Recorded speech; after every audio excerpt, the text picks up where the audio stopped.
Ora, imaginem que dentro do vosso corpo existe um botão.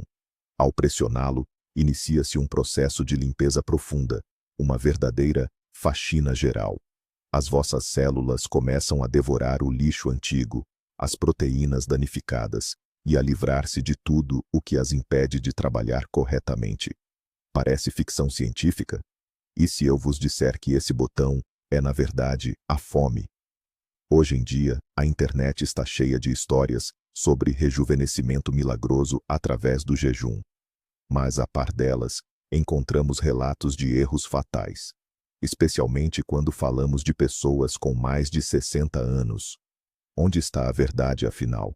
O jejum para idosos é realmente um caminho para um corpo renovado e uma mente clara? Ou será que estamos a jogar a roleta russa com a nossa saúde? Neste vídeo, vamos desmistificar tudo. Vamos pesar na balança da ciência o potencial rejuvenescimento e os riscos reais e perigosos. E prometo-vos, no final deste vídeo, saberão exatamente se o jejum é o vosso aliado na luta pela longevidade, ou um inimigo a ser evitado a todo o custo. Já pararam para pensar por que é que a mesma prática pode curar uma pessoa e aleijar outra? A resposta pode surpreender-vos. Antes de mergulharmos na ciência moderna, vamos dar um passo atrás. O jejum não é uma moda recente, importada do Vale do Silício. É uma prática com milhares de anos.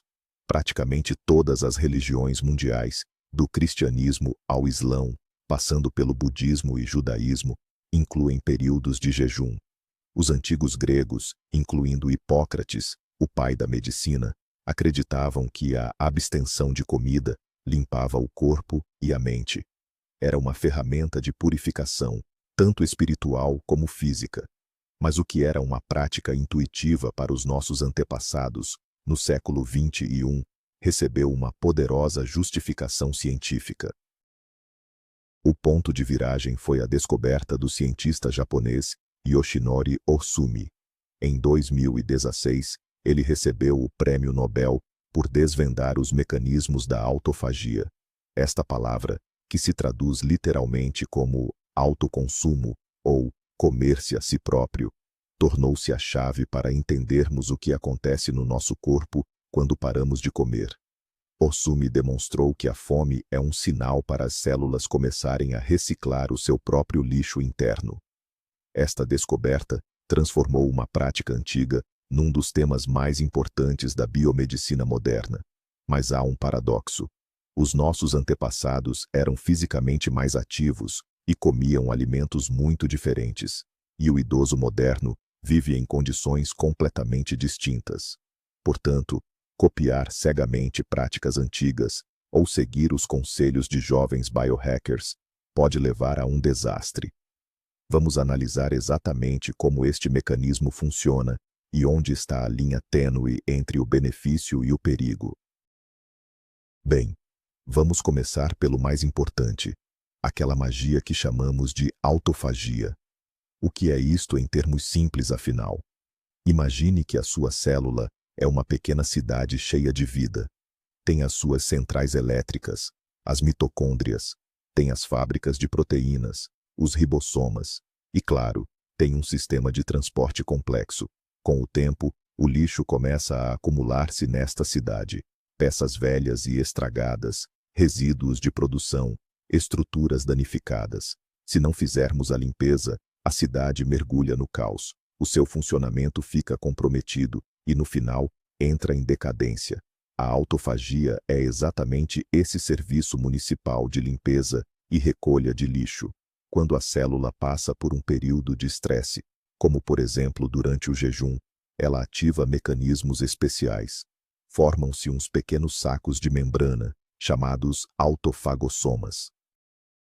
Eles são como autocarros do lixo que percorrem a célula, apanhando toda essa tralha. Mitocôndrias danificadas, proteínas mal dobradas, até mesmo restos de vírus. Depois, entregam todo esse lixo na central de reciclagem da célula, o lisossoma. Lá dentro, enzimas poderosíssimas desmantelam tudo isto nos seus blocos de construção básicos, aminoácidos e ácidos gordos.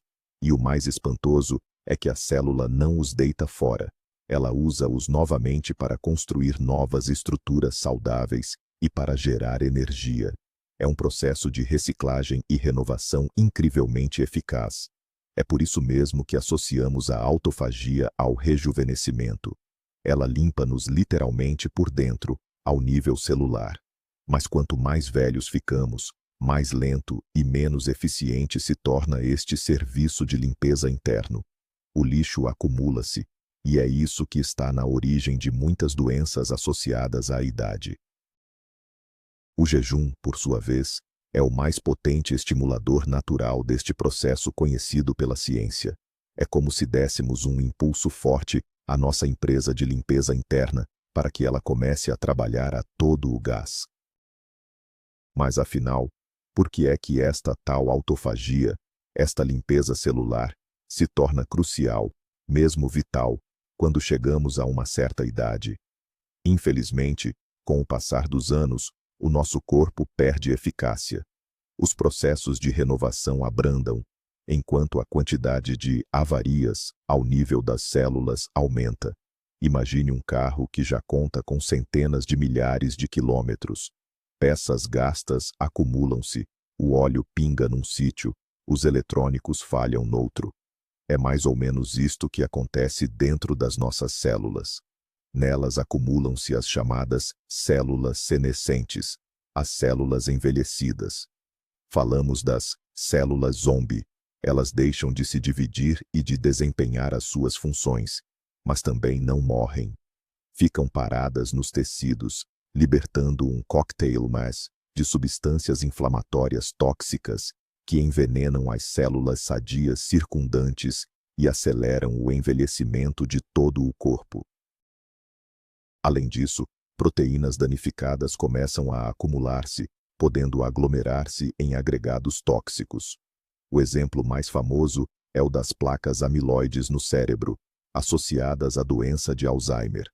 As mitocôndrias, que são as nossas centrais energéticas celulares, também se desgastam, passando a produzir menos energia e mais radicais livres prejudiciais.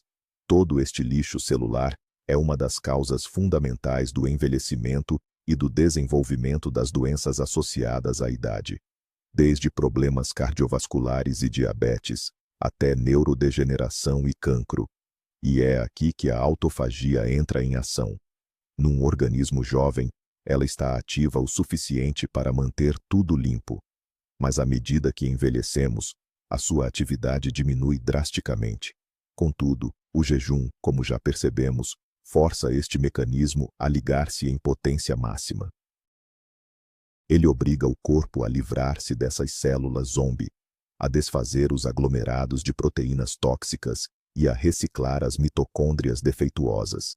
Isto não é apenas uma limpeza, é um processo fundamental que pode reverter alguns dos mecanismos de envelhecimento ao nível mais básico, o nível celular. Quando falamos de juventude, pensamos logo na aparência, pele firme, músculos fortes, mas por detrás disto, há um trabalho fundamental de certas hormonas, e um dos intervenientes principais é a somatotropina, o chamado hormona de crescimento humano. Muitos pensam, erradamente, que esta hormona é importante apenas na infância e juventude, na fase de crescimento. Mas isso é um enorme engano.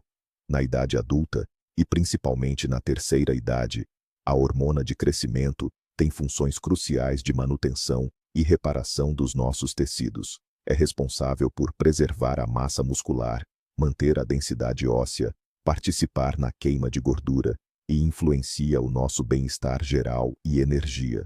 Com o envelhecimento, a produção desta hormona diminui naturalmente. É por isso que, para os mais velhos, é mais difícil manter os músculos, os ossos ficam mais frágeis e, pelo contrário, os depósitos de gordura acumulam-se mais facilmente. Agora, a parte mais interessante. Como é que o jejum influencia tudo isto? Os estudos mostram resultados absolutamente surpreendentes. Períodos curtos de jejum podem aumentar a produção da hormona de crescimento várias vezes. Em alguns homens, o aumento pode chegar aos 2.000%, e nas mulheres, aos 1.300%. Como é que isto funciona? A verdade é que o jejum baixa drasticamente os níveis de insulina no sangue, e a insulina e a hormona de crescimento são uma espécie de antagonistas. Quando a insulina está alta, a produção da hormona de crescimento é suprimida. Quando jejuamos e o nível de insulina cai para o mínimo, o corpo recebe um sinal para uma produção reforçada de somatotropina. E por quê? É um mecanismo de sobrevivência. Na ausência de comida, o nosso corpo precisa de preservar o que é mais valioso, os músculos, e ao mesmo tempo, obter energia a partir das reservas de gordura.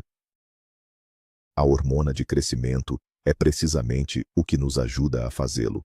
Para uma pessoa mais velha, isto pode ser um verdadeiro presente. Aumentar a hormona de crescimento de forma natural, sem injeções ou efeitos secundários, pode ajudar a combater a perda de massa muscular, a fortalecer os ossos e a melhorar a composição corporal. É mais um argumento poderoso a favor de que o jejum pode ser uma ferramenta de rejuvenescimento. Quero falar convosco sobre um inimigo silencioso e manhoso que, infelizmente, afeta muitos de nós quando chegamos a uma certa idade. É a resistência à insulina. O que é isto? Pensem nas nossas células como casas, e a insulina é a chave que abre a porta dessas casas para a glicose, a nossa principal fonte de energia.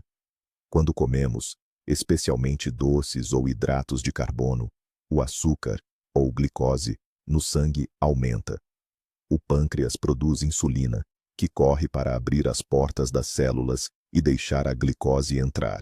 Mas se comemos doces e farinhas brancas muitas vezes, e em grandes quantidades, o pâncreas é forçado a produzir cada vez mais insulina.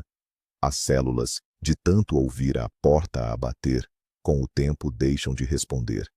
É como se as fechaduras das nossas casas enferrujassem.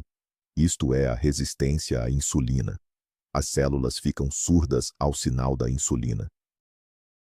A glicose não consegue entrar, e o seu nível no sangue fica cronicamente alto. Este é o caminho direto para a pré-diabetes e, pior, para a diabetes tipo 2, uma verdadeira epidemia na terceira idade. Mas as consequências vão muito além disso. A combinação de insulina e glicose altas provoca inflamação crônica, danifica os nossos vasos sanguíneos, aumenta o risco de doenças cardíacas e leva-nos a acumular gordura, especialmente aquela gordura abdominal mais perigosa, a gordura visceral. E como é que o jejum pode ajudar?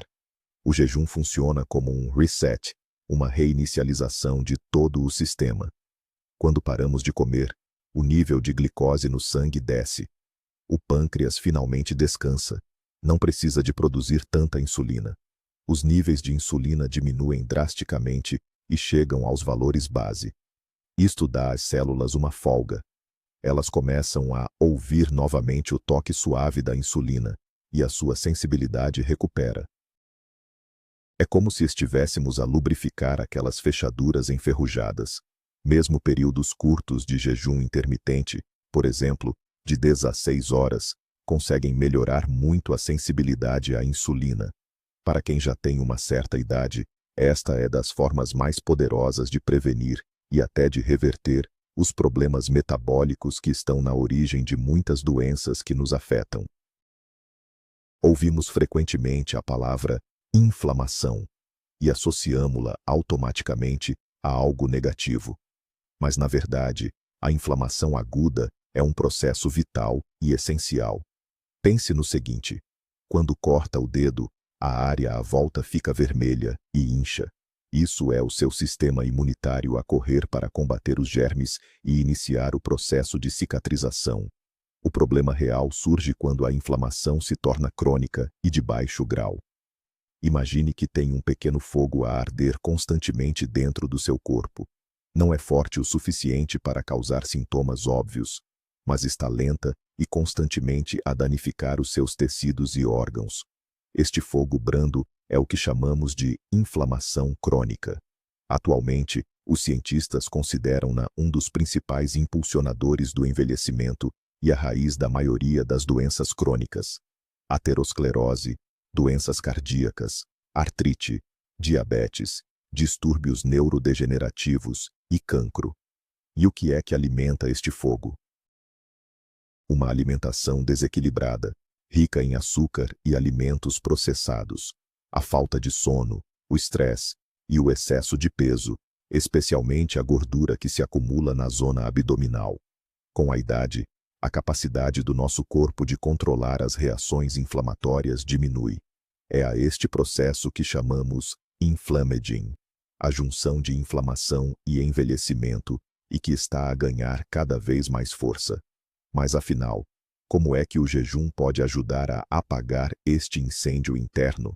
Em primeiro lugar, como já sabemos, o jejum reduz a resistência à insulina e o nível de açúcar no sangue, e o açúcar elevado é um dos principais incendiários. Em segundo lugar, o jejum promove a queima da gordura visceral, que é uma verdadeira fábrica de produção de moléculas inflamatórias. Em terceiro lugar, durante o jejum, o organismo muda para a utilização de corpos cetônicos como fonte de energia. Os corpos cetônicos não são apenas combustível, também possuem poderosas propriedades anti-inflamatórias, suprimindo a atividade de certos genes responsáveis pela inflamação. Finalmente, o processo de autofagia, ativado pela privação de alimentos, ajuda a eliminar o lixo celular, que por si só pode desencadear uma resposta imunitária e inflamação. Assim, o jejum ataca a inflamação crônica em várias frentes, ajudando o corpo a arrefecer e a travar os processos destrutivos. O nosso cérebro é o órgão que gasta mais energia. Embora pese apenas cerca de 2% do nosso corpo, consome até 20% de toda a energia que usamos. Com o avançar da idade, o seu funcionamento pode piorar. Começamos a esquecer-nos dos nomes, temos mais dificuldade em concentrar-nos, e nos casos mais graves, surgem doenças terríveis como Alzheimer e Parkinson. Será que o jejum pode ser uma espécie de escudo protetor para o nosso cérebro? Os dados dos estudos científicos parecem ser muito promissores. O combustível principal do nosso cérebro é a glicose. Mas quando a glicose escasseia, como acontece durante o jejum, o fígado começa a produzir uma alternativa a partir das gorduras, os corpos cetônicos. E repare bem, para um cérebro que já tem alguma idade, estas cetonas podem ser até uma fonte de energia mais limpa e mais eficiente do que a própria glicose. É como se estivéssemos a mudar o carro de gasolina 92 para um combustível de alto rendimento. Mas as vantagens não ficam por aqui. O jejum desencadeia a produção de uma substância incrível chamada fator neurotrófico derivado do cérebro, ou BDNF. Os cientistas chamam-lhe o fertilizante do cérebro. O BDNF estimula o crescimento de novos neurônios, um processo conhecido como neurogênese, reforça as ligações existentes entre eles, as sinapses, e protege as células nervosas contra danos. Ter um nível elevado de BDNF está associado a uma boa memória, facilidade de aprendizagem e proteção contra a depressão. Com a idade, a sua produção diminui, mas o jejum é uma das formas mais poderosas de a aumentar. Para além disso, a autofagia, da qual já falamos tanto, desempenha um papel crucial na limpeza do cérebro, livrando-o de depósitos proteicos tóxicos, como o beta-amiloide e a proteína tau, que são os principais sinais da doença de Alzheimer. Imagine que o jejum aciona uma verdadeira equipa de limpeza no seu cérebro, que procura e recicla ativamente todo este lixo perigoso. Em resumo, o jejum pode proteger o seu cérebro em 3 frentes. Fornece-lhe um combustível de excelência, estimula a sua renovação e crescimento e limpa-o de toxinas. Para o idoso que deseja manter a mente clara até a idade mais avançada, esta pode ser uma estratégia de valor incalculável. As doenças do coração e dos vasos são a principal causa de morte no mundo, e nós, que já temos mais idade, estamos particularmente expostos a elas. Tensão alta, colesterol mau elevado, aterosclerose. Tudo isto são problemas que infelizmente muitos de nós conhecemos bem. Mas, afinal, como é que o jejum pode ajudar a saúde do nosso motor principal, o coração? Vamos ver isto com calma, ponto por ponto. O primeiro ponto, e um dos mais importantes, é a tensão arterial. Os estudos sugerem que o jejum intermitente pode ajudar a baixá-la. Isto acontece por várias razões. Primeiro, a sensibilidade à insulina melhora, o que é ótimo para a elasticidade dos nossos vasos. Além disso, o jejum parece atuar sobre o sistema nervoso, ajudando a relaxar os vasos sanguíneos. O segundo ponto importante é o perfil lipídico no sangue, ou seja, o colesterol e os triglicerídeos. O jejum ajuda a diminuir os triglicerídeos, aquelas gorduras no sangue que, quando estão altas, são um risco sério. Também ajuda a baixar o chamado colesterol mau, o LDL, que é aquele que forma placas nas paredes das artérias. Curiosamente, o colesterol bom, o HDL, tende a manter-se estável, ou até mesmo subir. O terceiro aspecto é o estresse oxidativo e a inflamação. Sabemos que a inflamação é a base dos danos nos vasos e do desenvolvimento da aterosclerose. Ao reduzir a inflamação e ativar os sistemas de defesa do corpo, o jejum ajuda a proteger as paredes dos vasos de serem danificadas. Imagine que os seus vasos sanguíneos são como tubos. Com o tempo, forma-se neles uma espécie de ferrugem e calcário. Essas são as placas de aterosclerose. O jejum ajuda a travar o desenvolvimento dessa ferrugem. Finalmente, o jejum contribui para a perda de peso, especialmente daquela gordura interna, a visceral, que por si só é um enorme passo para a melhoria de todo o sistema cardiovascular. Desta forma, o jejum pode ser uma estratégia completa para manter o coração e os vasos saudáveis, atacando os principais fatores de risco de uma só vez. Nos últimos anos, a ciência tem reforçado a ideia de que o nosso intestino é muito mais do que um simples órgão digestivo. É, na verdade, um verdadeiro segundo cérebro. Nele vivem trilhões de bactérias, fungos e vírus, conhecidos em conjunto como microbiota. Este mundo complexo de micro-organismos tem um impacto enorme em tudo, desde a nossa imunidade e humor até ao nosso peso e risco de desenvolver certas doenças. Com a idade, infelizmente, a diversidade e a composição da nossa microbiota alteram-se para pior. O número de bactérias boas diminui, enquanto as bactérias potencialmente prejudiciais aumentam. Esta situação, chamada disbiose, está ligada a um aumento da inflamação, a um enfraquecimento das nossas defesas imunitárias e também ao chamado síndrome do intestino permeável. Neste estado, as paredes do intestino tornam-se demasiado abertas, permitindo que toxinas e partículas de alimentos mal digeridos passem para a corrente sanguínea. Isto provoca uma reação imunitária crônica, aumentando a inflamação sistêmica em todo o corpo. Que papel pode o jejum desempenhar neste cenário? Funciona como um botão de reinicialização, ou reset, para todo o ecossistema intestinal. Quando paramos de comer, paramos de alimentar as nossas bactérias. Para algumas, sobretudo as que dependem de açúcares e hidratos de carbono simples, isto torna-se um grande desafio e a sua população começa a diminuir. Ao mesmo tempo, o jejum pode promover o crescimento de outras espécies bacterianas, mais benéficas, que conseguem sobreviver nestas condições e que produzem substâncias úteis, como o butirato. O butirato é um ácido gordo de cadeia curta, que é a principal fonte de energia para as células do intestino. Ele ajuda a fortalecer as suas paredes e tem um poderoso efeito anti-inflamatório.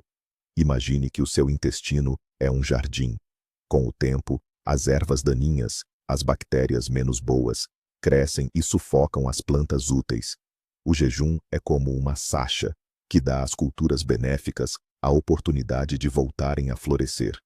Este reinício da microbiota pode ter consequências profundas para a saúde do idoso, reforçando a sua imunidade, reduzindo a inflamação e melhorando o bem-estar geral. Agora, vamos virar a página e focar-nos no lado menos positivo. Começamos pela maior e mais séria ameaça que o jejum ou a restrição alimentar representa para nós, os mais velhos. É uma palavra que devia ser conhecida por todos acima dos 50 anos.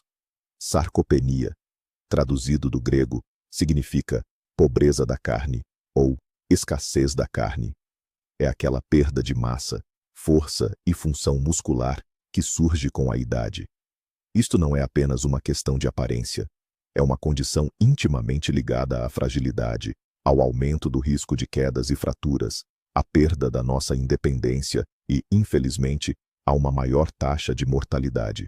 Os nossos músculos não servem só para a força. São o nosso principal órgão metabólico. Eles consomem glicose, participam na regulação do sistema imunitário e funcionam como um reservatório crucial de aminoácidos. Depois dos 30 anos, começamos a perder massa muscular, cerca de 1% por ano. Após os 60, este processo acelera significativamente.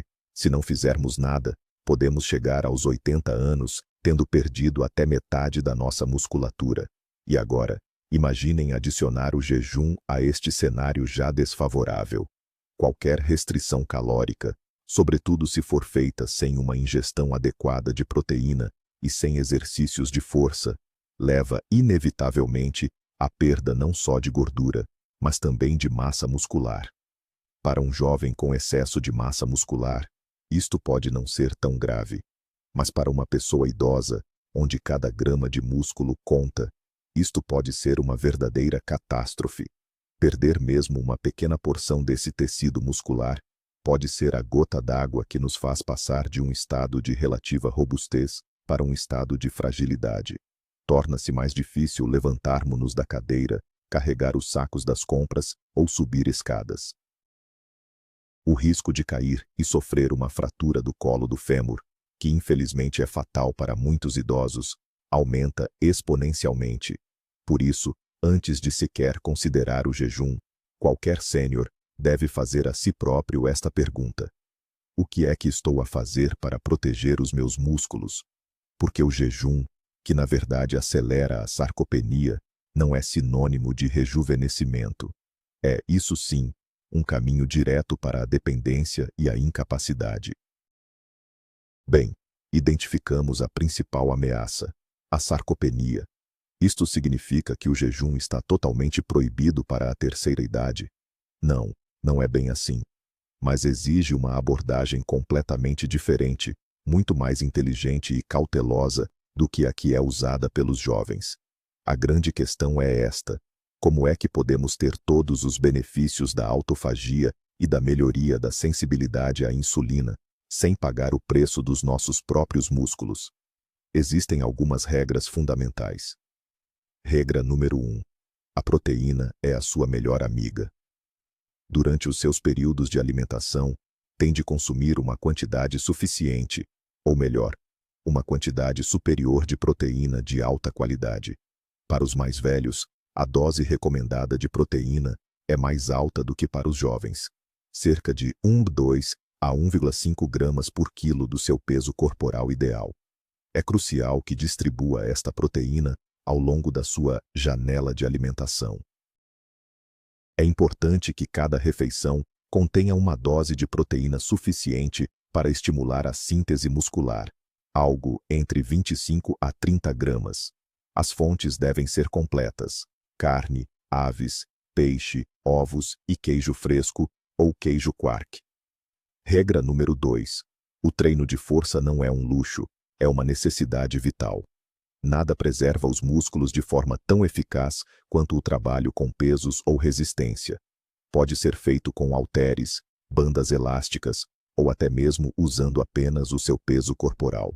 O treino de força é um sinal poderosíssimo para o corpo de que necessita desses músculos e que não os deve utilizar como combustível durante o período de jejum. O ideal é fazê-lo 2 a 3 vezes por semana. Regra número 3.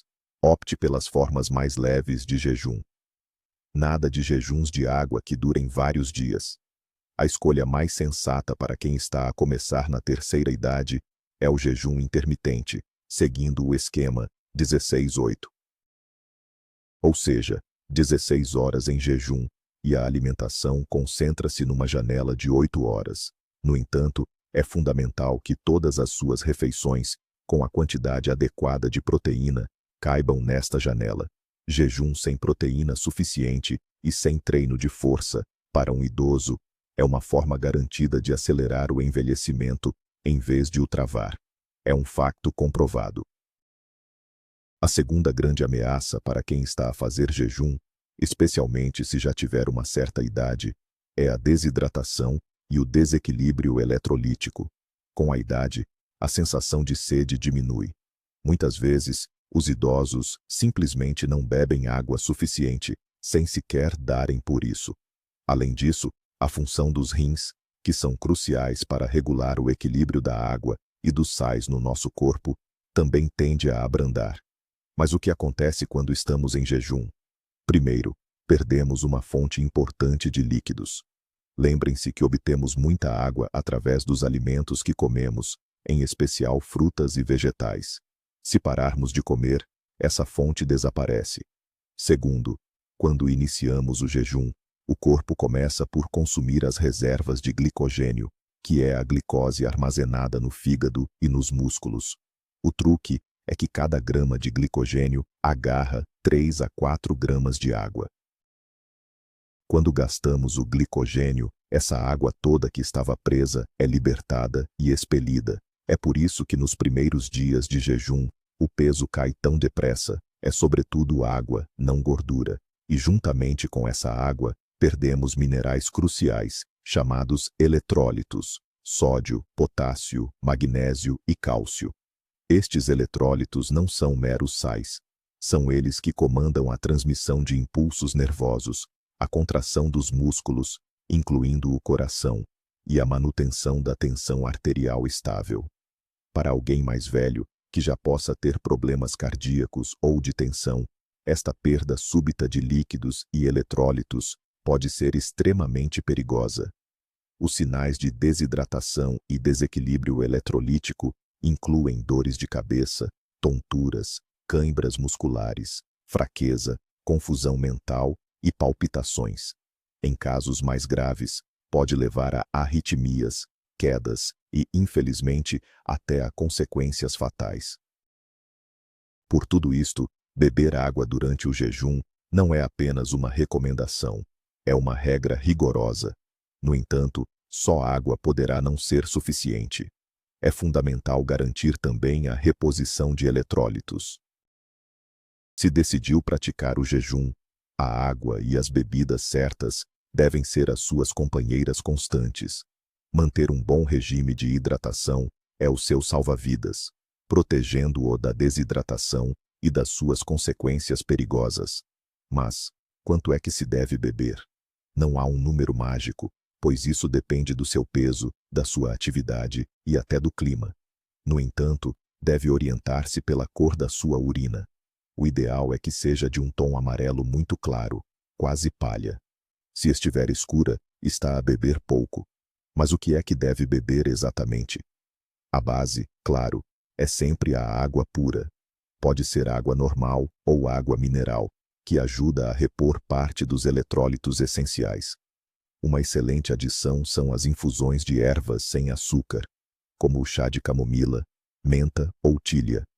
Estas não contêm calorias, ajudam a variar o regime de hidratação e ainda trazem um efeito calmante. Chá preto, chá verde e café são, em princípio, permitidos em quantidades moderadas, mas deve ter em mente que a cafeína tem um efeito diurético e pode causar perda de líquidos. Por isso, depois de cada chávena de café, beba sempre um copo de água extra. Agora, e os eletrólitos? Como é que os repomos? A maneira mais simples é adicionar à água uma pitada de sal marinho de boa qualidade, ou sal dos Himalaias. Este já contém sódio e outros minerais. Para repor potássio e magnésio, algumas pessoas usam pós de eletrólitos sem açúcar, disponíveis em farmácias ou lojas de nutrição desportiva. É também possível fazer uma bebida de eletrólitos caseira. Adicione a 1 litro de água 1/4 de uma colher de chá de sal, o sumo de meio limão, que contém potássio, e, se desejar, um pouco de adoçante natural, como a estévia. O que é que deve evitar categoricamente? Bebidas açucaradas, sumos e refrigerantes. Estes vão provocar um pico de insulina e interromper imediatamente o seu jejum. Também deve ser cauteloso com os caldos. O caldo de ossos, por exemplo, pode conter aminoácidos que podem igualmente afetar o processo de jejum. Lembre-se, manter a hidratação durante o jejum é tão importante quanto o próprio ato de não comer. O terceiro risco sério, e sobre o qual temos de falar de forma clara e assertiva, é a hipoglicemia, ou seja, aquela queda perigosa do nível de açúcar no sangue. Isto é particularmente importante para os idosos que já têm diabetes tipo 2 ou pré-diabetes e que usam medicamentos para baixar a glicose, ou seja, hipoglicemiantes ou insulina. Como é que isto acontece? Estes medicamentos são feitos para reduzir a glicemia após as refeições. Se a pessoa toma a sua dose habitual, mas depois não come, o nível de açúcar pode cair para valores extremamente baixos, ou mesmo críticos. E atenção, este estado é muito mais perigoso do que ter o açúcar alto. Como sabemos, o cérebro precisa de energia urgentemente. Se a glicose cai subitamente, o funcionamento cerebral fica seriamente comprometido. Os sintomas da hipoglicemia podem surgir muito rapidamente. Fraqueza súbita, tremores nas mãos, suores frios, uma fome intensa, tonturas e palpitações, ou batimentos cardíacos acelerados. Se não agir a tempo, podem surgir manifestações mais graves: confusão mental, dificuldade ou fala arrastada, perda de coordenação motora, desmaios e até mesmo coma. Para um idoso, um episódio destes pode resultar numa queda e numa lesão grave. Por isso, há uma regra de ouro: nunca inicie um jejum, seja ele qual for, se estiver a tomar medicamentos hipoglicemiantes, sem antes consultar o seu médico assistente para ajustar as doses. Este não é o momento para ser teimoso e fazer as coisas por conta própria. O seu médico precisa de avaliar os riscos e, possivelmente, reduzir temporariamente ou suspender a toma de certos medicamentos durante o período de jejum. Mesmo que não tenha diabetes, mas seja magro ou tenha tendência natural para ter o açúcar baixo, precisa de ter o máximo de cuidado. Deve começar o jejum muito devagar, com intervalos curtos, e deve sempre ouvir atentamente os sinais do seu corpo. Aos primeiros sinais de hipoglicemia, é crucial interromper o jejum de imediato. Beba um chá açucarado ou coma algo rico em hidratos de carbono. A segurança deve estar sempre em primeiro lugar. Quando o assunto é alimentação, nós geralmente focamos nas calorias, nas proteínas, nas gorduras e nos hidratos de carbono. Mas muitas vezes esquecemos-nos dos elementos microscópicos, mas absolutamente cruciais: as vitaminas e os minerais. Eles não nos fornecem energia, mas sem eles, nenhuma reação química no nosso corpo é possível. Eles são como as velas de ignição de um motor. Com o avançar da idade, a necessidade de certos micronutrientes aumenta, enquanto a sua absorção através dos alimentos, pelo contrário, pode piorar. Por exemplo, os idosos costumam ter carência de vitamina D, vitamina B12, cálcio e magnésio. Agora, imagine que reduzimos o tempo que temos para comer para 8, 6 ou até mesmo apenas 4 horas por dia. Isto significa automaticamente que durante esta curta janela alimentar, temos de conseguir ingerir toda a nossa dose diária, não só de calorias e proteína, mas também de todas as vitaminas e minerais essenciais. Se esta janela for preenchida apenas com junk food ou bolos, as carências nutricionais vão desenvolver-se muito depressa. O jejum não é uma desculpa para comer mal. Pelo contrário, exige uma qualidade muito superior na sua alimentação. Cada refeição deve ser o mais nutritiva possível e repleta de substâncias benéficas. Isso significa ingerir muitos vegetais de todas as cores do arco-íris, fontes de proteína de alta qualidade e gorduras saudáveis. Se a sua dieta for pobre e desequilibrada, o jejum pode levar muito rapidamente a deficiências graves. Por exemplo, a falta de potássio e magnésio pode causar problemas cardíacos e espasmos musculares. A carência de vitaminas do complexo B afeta diretamente o sistema nervoso. E a falta de cálcio e vitamina D acelera o desenvolvimento da osteoporose. Por isso, antes de começar a praticar o jejum, é importante avaliar honestamente a sua dieta atual. Será que ela é variada o suficiente? Está a obter tudo o que precisa? Talvez faça sentido fazer análises para verificar os seus níveis de vitaminas e minerais essenciais e, se necessário, e mediante orientação médica, começar a tomar suplementos. Jejum feito em cima de deficiências já existentes é um caminho direto para piorar a sua saúde e não para a melhorar. Se, depois de tudo o que ouviu, o senhor ou a senhora decidir que quer experimentar o jejum, a grande questão é: por onde começar? Para quem já tem uma certa idade, a resposta é clara. Deve-se começar pela forma mais suave e segura de todas. Esta é o chamado jejum intermitente, seguindo o esquema 16-8, 16-8. E o que significa isto? Significa que temos 2 períodos num dia. O primeiro é um período de jejum, que dura 16 horas, durante o qual só pode beber água, chás de ervas ou café preto, sem açúcar. O segundo é a chamada janela de alimentação, de 8 horas, onde deve concentrar todas as suas refeições. Por exemplo, o seu pequeno almoço pode ser às 10 da manhã, e o seu jantar às 6 da tarde. Ou, se lhe der mais jeito saltar o pequeno almoço, a primeira refeição pode ser ao meio-dia, e a última às 8 da noite. O fundamental é conseguir manter as 16 horas de abstenção total de calorias. Mas por que é que este esquema é o mais recomendado para principiantes, sobretudo para quem está na terceira idade? Primeiro, porque é psicologicamente mais fácil de suportar.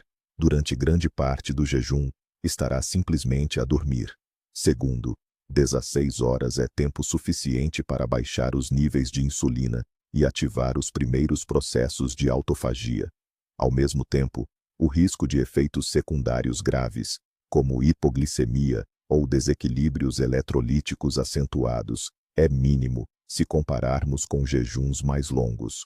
Terceiro, uma janela de 8 horas permite encaixar 2 a 3 refeições completas, o que garante a ingestão necessária de calorias, proteína e micronutrientes. Isto é crucial para evitar a sarcopenia e carências nutricionais. A transição para este regime deve ser feita com muita calma. Não vale a pena mergulhar de cabeça. Comece por um jejum de 12 horas, depois aumente para 14, e só depois, quando o seu corpo estiver adaptado, passe para as 16 horas. É fundamental que esteja sempre atento aos sinais do seu corpo. Se sentir fraqueza intensa, tonturas ou náuseas, é um sinal para parar, ou pelo menos, recuar um passo. O método 16-8 não é uma corrida de 100 metros, é uma maratona. É uma mudança no estilo de vida, e não apenas mais uma dieta passageira. No mundo do jejum, há métodos ainda mais rigorosos e avançados. Um exemplo é o jejum de 24 horas, conhecido como comer parar comer. A ideia é simples. 1 ou 2 vezes por semana, escolhe um dia para não comer durante 24 horas completas. Por exemplo, se jantar às 7 da noite de segunda-feira, a sua próxima refeição só será o jantar das 7 da noite de terça-feira. Uma opção ainda mais extrema é o OMAD, que significa uma refeição por dia. Neste protocolo, só tem uma janela de cerca de 1 hora para comer, ficando as outras 23 horas em jejum. Dizem que estes métodos potenciam uma autofagia mais profunda e têm um efeito mais pronunciado na perda de peso e na sensibilidade à insulina. No entanto, para nós, idosos, estes protocolos trazem riscos muito mais elevados. Em primeiro lugar, aguentar 24 horas sem comer pode ser extremamente difícil, tanto a nível físico como psicológico. O risco de hipoglicemia, desidratação e fraqueza intensa aumenta de forma considerável. Em segundo lugar, e isto é o mais importante, torna-se quase impossível garantir a ingestão da dose diária completa de nutrientes com estes regimes. Imagine ter de consumir 1.500 a 2.000 calorias, 100 gramas de proteína, uma grande porção de vegetais e gorduras saudáveis, tudo numa só refeição. Para um idoso, que muitas vezes já tem pouco apetite e digestão mais lenta, isto é uma missão quase impraticável. O resultado é que estes jejuns, quase de certeza, vão levar a uma carência de proteína e micronutrientes, o que, por sua vez, acelera a perda de massa muscular. Por isso, para a grande maioria da população sênior, estes métodos rigorosos de jejum não são recomendados e podem ser perigosos. Só devem ser considerados em casos muito excepcionais, sob a vigilância rigorosa de um médico experiente e apenas por pessoas que já tenham grande prática com formas de jejum mais suaves e que não tenham quaisquer contraindicações. Para todos os outros, é um risco desnecessário e injustificado. Apesar de todos os potenciais benefícios, o jejum não é um remédio universal. Há, de facto, categorias de pessoas para quem esta prática não é apenas desaconselhada, mas sim terminantemente proibida. Insistir em jejuar nestas situações pode levar a problemas de saúde muito graves e até irreversíveis. Então, quem é que nunca deve jejuar? Em primeiro lugar, e isto é o mais evidente, são as pessoas que estão abaixo do peso ideal, ou seja, com um índice de massa corporal inferior a 18,5. Sem reservas de gordura suficientes, o organismo vai começar rapidamente a consumir os músculos e até os órgãos internos para ter energia. Em segundo lugar, quem já teve historial de distúrbios alimentares, como anorexia ou bulimia. Para estas pessoas, o jejum pode ser o gatilho ou o rastilho para o regresso destas doenças psiquiátricas graves. Terceiro, mulheres grávidas ou a amamentar. Nestes momentos, o corpo precisa de um aporte constante e adequado de nutrientes para o desenvolvimento saudável do bebê. Quarto, pessoas com doenças crônicas sérias em estado de descompensação. Falamos de insuficiência cardíaca grave, falência renal, falência hepática ou diabetes tipo 1 descontrolada. Para um organismo já fragilizado, o jejum pode ser um estresse insuportável e piorar o problema de saúde principal. Quinto, quem toma certos medicamentos que precisam de ser ingeridos com comida, ou que podem provocar efeitos secundários perigosos em jejum. Por exemplo, alguns anti-inflamatórios podem danificar o revestimento do estômago se tomados de estômago vazio. Sexto, pessoas que estejam a preparar-se para uma cirurgia ou que estejam em período de recuperação. O corpo precisa de recursos para se curar e recuperar, e passar fome nesta fase não é aconselhável.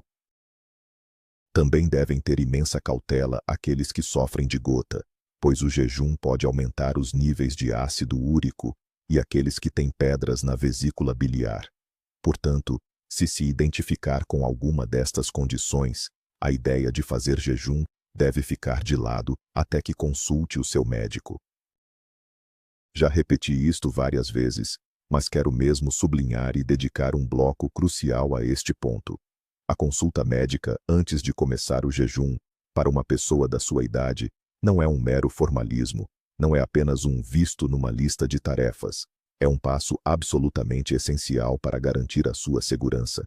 Por que é que isto é tão importante? Primeiro, só o seu médico consegue avaliar de forma objetiva o seu estado de saúde atual e identificar possíveis contraindicações escondidas. Pode sentir-se bem, mas estar nas fases iniciais de algumas patologias que desconhece e que podem piorar muito com o jejum. Segundo, o médico vai analisar a lista de todos os medicamentos que toma. Como já referimos, as doses de certos fármacos, por exemplo, para a diabetes ou para a tensão arterial, podem ter de ser ajustadas. Fazer este ajuste por conta própria é algo mortalmente perigoso. Terceiro, o seu médico pode pedir as análises necessárias para avaliar o seu ponto de partida. Isto inclui um hemograma completo, bioquímica, níveis de glicose e hemoglobina glicada, testes hepáticos e renais, e níveis de vitaminas e minerais. Isto não só ajuda a detectar deficiências escondidas antes de começar, como também permite monitorizar as alterações ao longo do tempo. O que deve discutir com o médico? Conte-lhe o tipo exato de jejum que está a pensar fazer. Descreva, com honestidade, a sua dieta e o seu nível de atividade física. Discuta todas as suas doenças crônicas e os medicamentos que toma. Pergunte diretamente: é seguro para mim tentar o jejum intermitente? Quais são os riscos no meu caso específico? A que sintomas devo dar atenção especial? Com que frequência preciso de fazer análises de controlo? Se o seu médico não estiver familiarizado com o tema, o despachar ou, pelo contrário, aprovar o jejum sem pestanejar e sem fazer exames, isso é motivo para procurar outro especialista, alguém mais competente. A sua saúde é a sua responsabilidade. É fundamental abordar intervenções tão sérias no funcionamento do seu organismo com a máxima consciência e prudência. Falamos muito sobre a parte física do jejum, mas esquecemos muitas vezes o impacto psicológico que ele tem. Qualquer limitação, qualquer coisa que deixamos de fazer habitualmente, é um estresse para o nosso corpo e para a nossa mente. O jejum, a fome, é um dos estressores mais antigos e poderosos que existem. Quando estamos em jejum, o nível de cortisol, a hormona do estresse, aumenta no nosso organismo. A curto prazo, isto é bom e até ajuda a mobilizar a energia das nossas reservas. Mas se o estresse se torna crônico, esse cortisol alto constante pode fazer mais mal do que bem. Pode afetar o sono, aumentar a ansiedade, enfraquecer os músculos e até deprimir o nosso sistema imunitário. Para as pessoas mais velhas, que já podem ser mais sensíveis ao estresse e ter mais dificuldade em dormir, isto é algo especialmente importante. Por isso, é fundamental abordar o jejum não como um castigo ou uma violência contra nós próprios, mas sim como uma prática consciente. Se passa o tempo a pensar em comida, sente-se sempre irritado, zangado, ou se a fome lhe tira o sono à noite, talvez o regime que escolheu esteja a ser demasiado severo. Nesse caso, dê um passo atrás, experimente uma opção mais suave, ou pare a prática por algum tempo. É crucial aprender a gerir esse estresse. Coisas como a meditação, exercícios de respiração e passeios calmos ao ar livre podem ajudar imenso. Também é importante não transformar o jejum numa obsessão ou culpar-se muito se falhar. Se não conseguiu cumprir o horário planeado, não faz mal. Simplesmente retome a sua rotina no dia seguinte. O bem-estar psicológico é tão importante quanto os indicadores físicos. Se o jejum se torna uma tortura diária, de certeza que não vai ter qualquer benefício. Lembre-se, o objetivo é melhorar a sua saúde e qualidade de vida, não adicionar mais estresse e ansiedade ao seu dia. Ouça não só o seu estômago, mas também o seu estado emocional.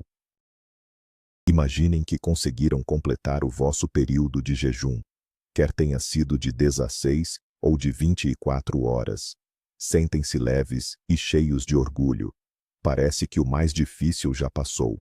Mas atenção, isto é um engano perigoso. Uma quebra incorreta do jejum pode anular todos os seus benefícios e, pior ainda, causar danos graves à saúde. Isto é crucial, sobretudo em jejuns que duram mais de 24 horas. Existe um estado perigoso que se chama a síndrome de realimentação. Quando o nosso corpo passa muito tempo sem comida, o nível de certos minerais no sangue, como o fósforo, o potássio e o magnésio, baixa. Se de repente comermos uma grande porção de alimentos, especialmente aqueles ricos em hidratos de carbono, o corpo tem um pico de insulina. A insulina empurra para as células não só a glicose, mas também os poucos minerais que restam no sangue. O resultado: os níveis destes minerais caem para valores criticamente baixos, o que pode provocar graves problemas no coração e nos sistemas respiratório e nervoso. Para um organismo idoso e enfraquecido, esta situação pode ser, infelizmente, fatal. Por isso, a regra número 1 para quebrar o jejum é, sempre com suavidade e moderação. Não podemos atacar a comida. O nosso trato gastrointestinal estava a descansar e precisa de ser reativado gradualmente. Por onde começar? A refeição ideal deve ser algo leve, que não provoque um pico repentino de insulina. Pode ser uma pequena salada de vegetais com azeite, uma sopa de legumes em creme ou um pouco de couve fermentada, o que ajuda a repovoar o intestino com boas bactérias. Cerca de 1 hora ou 1 hora e meia depois, podemos comer algo mais proteico, um pedacinho de frango cozido, peixe ou uns ovos. Quanto aos hidratos de carbono rápidos, pão, doces ou frutas com alto índice glicêmico, devemos evitá-los nas primeiras horas. O tamanho da porção é fundamental. Deve ser sempre pequena. Lembrem-se, o nosso objetivo não é encher o estômago, mas sim trazer o corpo de volta à alimentação normal, de forma suave e segura. Bem, vamos então fazer um resumo. O que é que aprendemos hoje? O jejum para pessoas mais velhas é uma ferramenta incrivelmente poderosa que carrega consigo tanto um enorme potencial de rejuvenescimento como riscos que podem ser fatais. Por um lado, temos a magia da autofagia, aquela limpeza celular que nos pode proteger das doenças associadas à idade. Temos o aumento da hormona do crescimento, a melhoria da sensibilidade à insulina, a redução da inflamação e até mesmo a proteção do nosso cérebro. Estes são mecanismos reais, cientificamente comprovados, que podem prolongar a nossa longevidade ativa.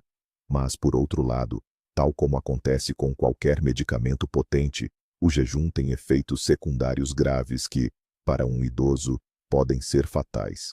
O principal inimigo é a sarcopenia, ou seja, a perda daquela massa muscular preciosa que leva à fragilidade e à perda de independência. Seguem-se os riscos de desidratação, a deficiência de nutrientes e a queda perigosa dos níveis de açúcar no sangue. A conclusão mais importante que devemos tirar é simples. O jejum, para quem já tem mais idade, não é para toda a gente e definitivamente não é para ser feito sem acompanhamento. É um trabalho de precisão que exige conhecimento, extrema cautela, monitorização médica obrigatória e, o mais crucial de tudo, uma abordagem individualizada. Não existe um único esquema que sirva para todos.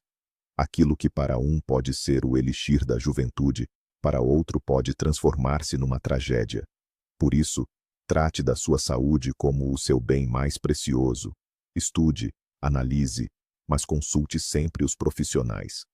Obrigado por ter assistido a este vídeo importante até ao fim. Se o considerou útil, por favor, deixe o seu gosto e subscreva o canal para não perder novas análises de temas complexos sobre saúde. E agora, gostaria de lhe fazer uma pergunta. Partilhe a sua experiência ou a sua opinião nos comentários. Na sua perspectiva, será que o risco compensa?